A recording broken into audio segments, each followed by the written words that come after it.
She was just another cashier, quietly scanning groceries, until the night a stranger found her crying in the break room. What she revealed shattered his heart, but what he discovered next changed everything. A forgotten drawing, a mother's final words, and a past neither of them saw coming. This isn't just a story about grief. It's about a promise, a second chance, and the power of kindness that refuses to fade. If you're new to the channel, please subscribe and like the video. And tell us, where are you watching from?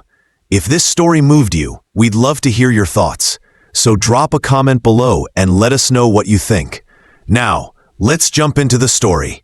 In the quiet hours of a Tuesday evening, the grocery aisles of Pine Grove Market echoed with nothing but the hum of fluorescent lights and the distant beeping of the register. It was a small store, tucked between an old bakery and a closed-down video rental.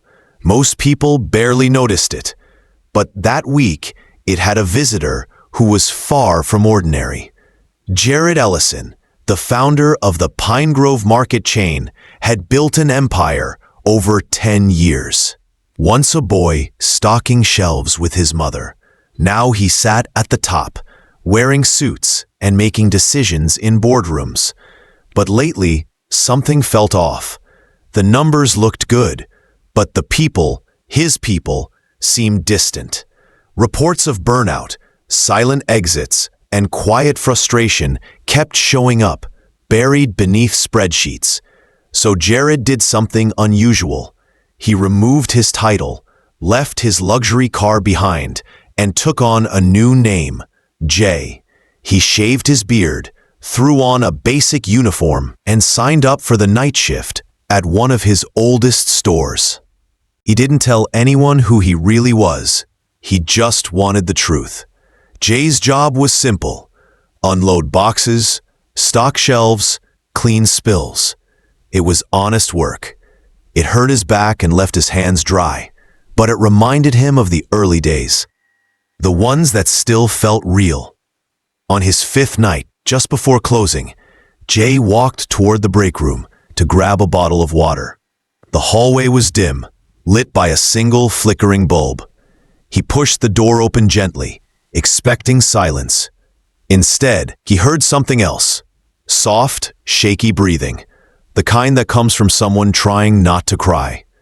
He stopped in his tracks. In the corner, curled up on the edge of the old couch, sat a young woman. Her shoulders were tense, her face turned away. Blonde hair clung to her cheeks, damp from tears.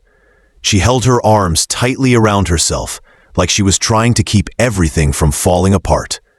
Jay hesitated. He didn't want to intrude, but something told him not to walk away.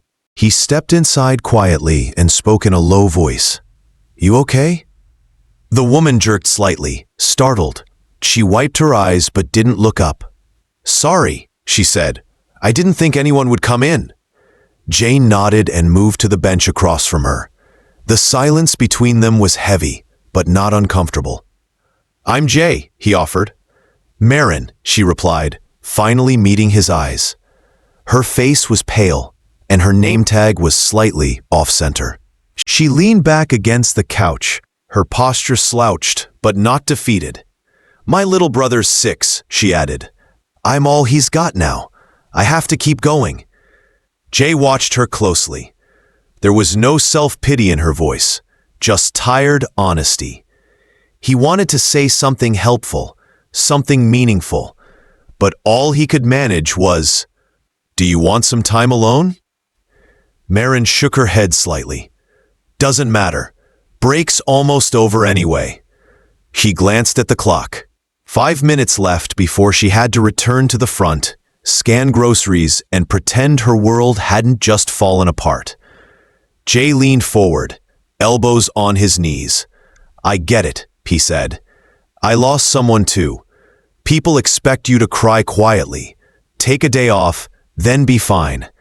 Marin gave a small, bitter laugh. Exactly. The air between them settled, not with ease, but with recognition. Marin tapped her foot slowly, counting down the minutes. Jay watched her, not out of pity, but respect. He saw something in her he hadn't seen in a long time, a quiet strength that didn't need attention. She was the kind of person who broke in silence, but still showed up. As his break ended, Jay stood up. "If you ever want to talk or not talk, I'm around." Marin didn't answer, but as he turned to leave, her eyes followed him, not with curiosity, but understanding. A silent acknowledgement, like two people on opposite sides of the same storm. Jay walked back into the brightly lit store, heart heavier than before. The shift wasn't over, but something inside him had already changed. What Marin said echoed in his mind. If you lost your mom and still had to smile at strangers, you'd cry too. Jay had come looking for answers about his company, but he had just walked into someone else's story, one filled with loss, love, and a strength that didn't need to speak loudly to be heard. And he knew, deep down, this was only the beginning. The next few nights at the store felt different for Jay. Ever since the quiet moment in the break room with Marin, something inside him had shifted. He was no longer just there to observe his company's culture. He was there to understand the people who carried it. Marin was one of them, a cashier who moved through her shift with calm precision. She didn't smile much, but she was never rude. She kept her voice soft, her movements steady, and her head down. And every now and then, Jay noticed something that made him pause. Like the way she paid for an elderly man's groceries out of her own pocket without making a scene. Or how she cleaned up a spill in aisle 5, even though it wasn't her job. Or how she stayed late to cover for a coworker who had to leave early. She never asked for thanks, never complained.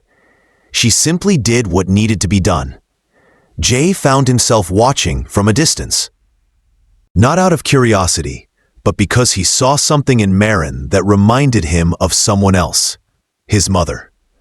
Lorna Ellison had worked nights at a small store when Jay was young.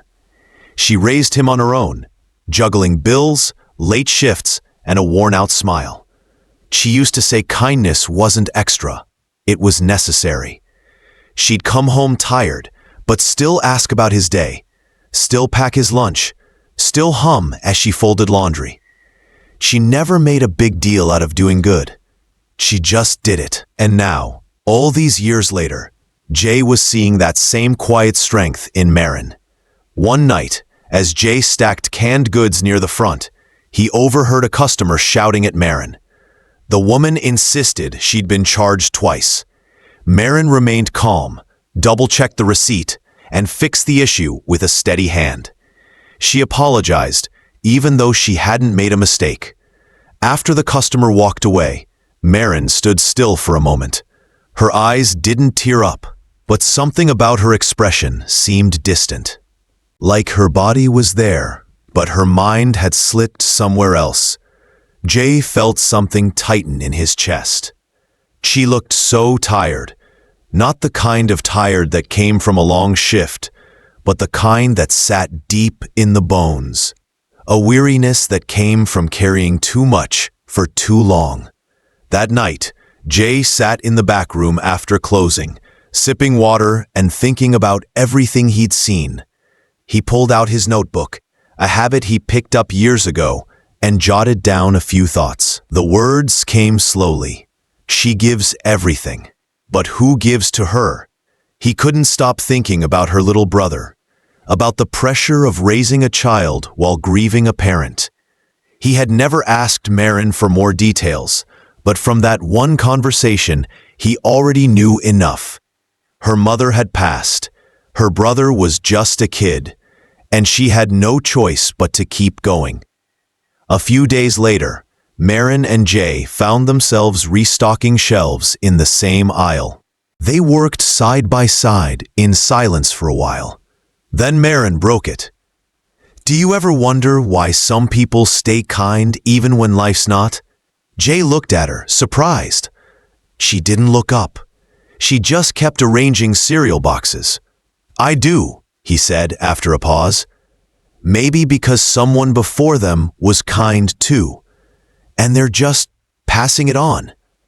Marin gave a soft nod. My mom was like that, she said. She used to say, one kind person can undo a lot of damage. Jay didn't answer right away. He remembered a woman he had helped many years ago.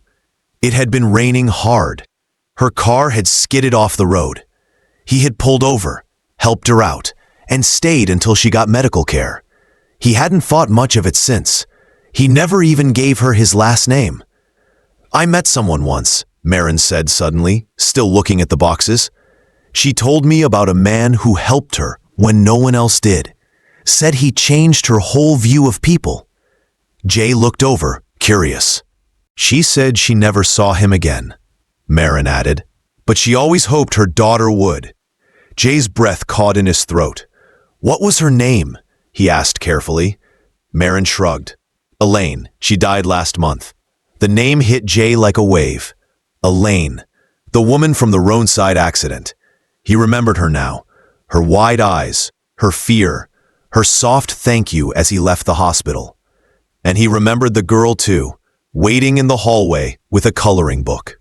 Blonde hair, shy smile. Jay stared at Marin. Could it be? She didn't notice his look. She was already moving on, speaking softly. My mom used to say the man who saved her wasn't just brave, he was kind. And that kind of thing stays with you. Jay nodded slowly, though his mind was racing. It was too much to be coincidence. Marin was that girl. The drawing she had given him, the one with the angel and the golden halo, it had been her. She was the daughter of the woman he had once saved. And now she was here. In his store. In his life again. P didn't say anything. Not yet. The truth was too big, too heavy for that moment. Instead, he picked up another box and placed it on the shelf. Your mom sounds like someone special, he said softly. Marin smiled faintly. She was. As they continued working in silence, Jay felt the weight of something larger forming between them. A shared past neither of them fully understood. A connection hidden beneath years of time, waiting to surface. And deep down he knew, this story wasn't over yet. It had only just begun. The rain tapped gently on the windows of Jay's small apartment as he sat on the floor, surrounded by old boxes he hadn't opened in years. The room was quiet, except for the slow creak of cardboard and the soft shuffle of old papers. He wasn't sure what he was looking for, only that something inside him told him to keep digging. Since that moment with Marin, when she spoke her mother's name, Elaine, Jay hadn't been able to stop thinking. The pieces were fitting together too perfectly. The roadside rescue, the hospital, the little girl with the coloring book. If Marin was that girl, then everything was connected in ways he never expected. He reached for a weathered leather journal, the one he used to write in before success had taken over his time. Flipping through the pages brought back memories of long nights and early mornings, of ideas, of worries, and of dreams not yet formed. Tucked between two worn pages, something caught his eye. It was a drawing. The paper was thin, yellowed by time, the corners curled. Drawn in bright crayons was a simple picture, an angel with uneven wings and a crooked halo. At the bottom, written in large, uneven letters, "Thank you, handsome man, for saving my mom. Love, Lisa." His hands trembled. He stared at the drawing, remembering the exact moment he received it. After visiting Elaine in the hospital, she had invited him over to her home. Her daughter, just a girl then, had handed him the picture with a shy smile. He had kept it, quietly, slipping it into his journal without ever realizing how much it would one day mean. But Lisa wasn't her name. It was Marin. Maybe Lisa was a nickname, or maybe it had just been a child's playful way of writing. But Jay knew in his heart, it had been her. He sat back against the wall, holding the drawing to his chest. Everything had come full circle. The girl he had helped save was now the woman quietly holding up her world, the same one he had watched cry in the break room just days ago. And she had no idea who he really was. Jay knew he couldn't just come out and say it. Not yet. It wasn't about being a hero. It was about helping without needing to be seen, just like her mother had said in the letter she never sent. He remembered that too. Elaine had written a letter the night he helped her. She had told him about it but never gave it to him. Now maybe Maren had it. Maybe she still held on to it, like he had held on to that drawing. The next day, Jay returned to the store with something new inside him, a quiet determination. He couldn't change the past, but maybe he could bring a little light to Maren's present. Not with words, but with small actions, the kind that matter most. He reached out to a local nonprofit he had helped create years ago, one dedicated to single parents and struggling families. Under a different name, he arranged for care packages to be delivered to Maren's apartment. Boxes filled with groceries, toiletries, toys for her brother, and handwritten notes. The notes were simple. No names, just encouragement. You're not alone. Your strength matters. Keep going. Maren never said anything at work, but Jay noticed a slight change in her. Her eyes looked a little less heavy. Her smile, though faint, stayed a second longer when talking to customers. A week later, something else happened. Jay had remembered a melody, soft and simple. It was a lullaby, the same one Elaine had hummed in the hospital room as her daughter rested nearby. He had only heard it once, but it had stayed with him. One night, while Maren was folding receipts, she hummed it too. He recognized it instantly. Jay recorded a few notes on his phone and sent them to a musician friend. He asked him to turn it into something beautiful, a gentle acoustic version, stitched with piano and strings, soft enough to comfort, strong enough to stay. The finished product came in a wooden music box. Jay wrapped it carefully and left it outside Maren's door, along with a simple note. For nights when silence is too loud, she's still with you. He watched from a distance as Maren opened the package. Her hands shook as the music began to play. She closed her eyes, holding the box close. And for the first time, Jay saw her cry not from pain, but from memory. But he wasn't done yet. He took the crayon drawing to a small shop downtown and had it framed. Nothing fancy, just preserved behind glass with a soft wood frame. At the bottom, in gold script, he added, "Kept always." A few days later, it arrived at the store, addressed to Maren's locker. No return address, no explanation. Jay stood near the break room that evening, pretending to check inventory. He watched as the shift manager handed her the package. Maren opened it slowly, curious. When she saw the drawing, her body went still. She held it in her hands, staring at the colors, at the words she had written so long ago. Her lips parted. No words came. She sat down on the couch, eyes full of tears, tracing the edges of the glass. "Who would keep this for 10 years?" she whispered. Jay didn't move.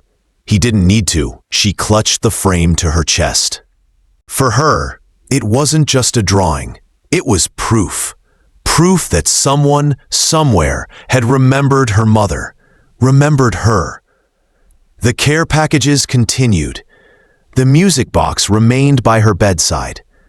But it was the drawing that reached the deepest part of her. She didn't know who had sent it, but she knew it mattered. And Jay, standing quietly in the hallway, knew something else. Sometimes the smallest things, held long enough, cherished deeply enough, can bring back pieces of someone's heart. And this time, he was ready to give back everything he could, silently, steadily, and with purpose. The morning sun spilled through the tall windows of Store 17, casting a warm light over the rows of produce and polished floors. Everything looked ordinary, but today would be anything but that. Every employee had been asked to stay after their shift. There were no details, just a quiet message from management. Chairs were set up in the small conference room. Coffee, tea, and pastries waited on the table. Marin sat in the back, her hands folded in her lap, the frame drawing resting carefully in her tote bag beside her. She still didn't know who had returned it, or who sent the music box, or the care packages, but something in her heart told her not to be afraid of the kindness. She didn't feel so alone anymore. Someone out there remembered. Someone cared. When the manager stepped to the front of the room, the chatter stopped. "We have a guest here," she said. "He's from corporate, but not in the way you think." The door opened. Jay walked in, not in uniform this time. He wore a blazer over a soft gray shirt and held a small envelope in his hand. Marin's eyes widened, her breath caught. He didn't look like the guy from the back room anymore, but she recognized him just the same. Jay took a deep breath, stepped up, and looked at the room. "Hi," he began. "Most of you know me as Jay, the guy who stacks the cereal wrong and breaks the shrink wrap on pallets." A few people chuckled. Jay smiled gently. "But my full name is Jared Ellison. I started Pine Grove Market 10 years ago with a dream that came from watching my mother work night shifts as a cashier. I wanted to build a place that treated people like they mattered, not just as workers, but as human beings." A hush fell over the room. Somewhere along the way, I lost that feeling. The numbers looked good, but something felt wrong, so I came back to the floor to find the truth. Jay's eyes landed on Marin, and I found it, in someone who reminded me why we began this in the first place. Marin sat still, her fingers gripped the edge of her seat. "Her name is Marin Calloway," he continued. "She's kind when no one's looking. She carries more than anyone should ever have to, and yet she shows up every single day." He paused, voice steady. "But that's not where our story begins." Jay looked at the envelope in his hand. "Years ago, I helped a woman after a car accident.